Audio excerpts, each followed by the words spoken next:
Mahigit 20 bilyong piso ang pondo para sa flood control projects sa Cebu. Kaya masama ang loob ni Cebu Governor Pamela Baricuatro dahil matinding baha pa rin ang dinanas ng lalawigan sa panalasan ng Bagyong Tino. May unang balita si Ian Cruz. Sa Facebook dinala ni Cebu Governor Pam Baricuatro ang sama ng loob sa dinanas nilang kalamidad dulot ng bagyong si Tino. 26 billion pesos daw ang pondo para sa flood control project sa buong lalawigan. Pero flooded to the max daw ang inabot ng maraming LGU sa lalawigan nila.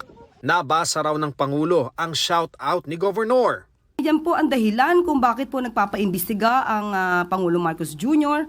Dahil nakita niya po yung epekto, may mga budget na inilaan para dito pero parang hindi gumagana.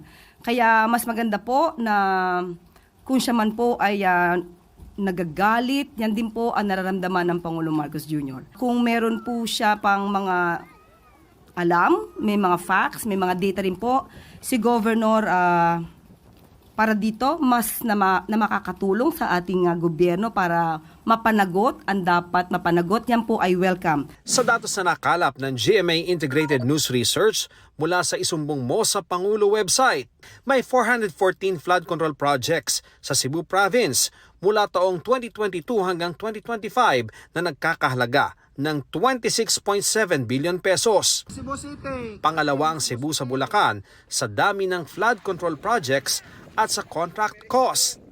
Kahit wala ang Cebu Province sa top 10 flood-prone provinces base sa National Adaptation Plan. Apat sa pinangalanan ng Pangulo na top 15 contractor sa bansa nakakuha ng 117 flood control projects sa Cebu na may kabuang halagang halos 9.6 billion pesos. Sa bayan ng Liloan kung saan may 35 ang naitalang nasawi, may 5 flood control projects na may halagang halos 398 million pesos at lahat base sa isumbong website ay tapos na.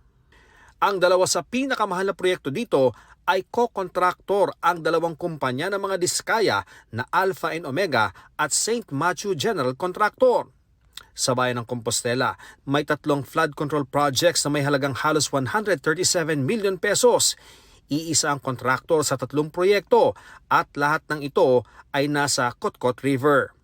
Sa Cebu City kung saan may 12 patay, 47 ang flood control projects na may 1.8 billion pesos. Sa Talisay City na may 7 patay, may 21 flood control projects na nasa halagang 2 billion pesos.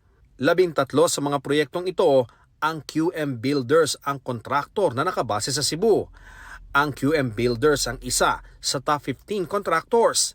Sa Danao naman kung saan may 9 na nasawi ay may 2 flood control projects na may halagang 172 million pesos.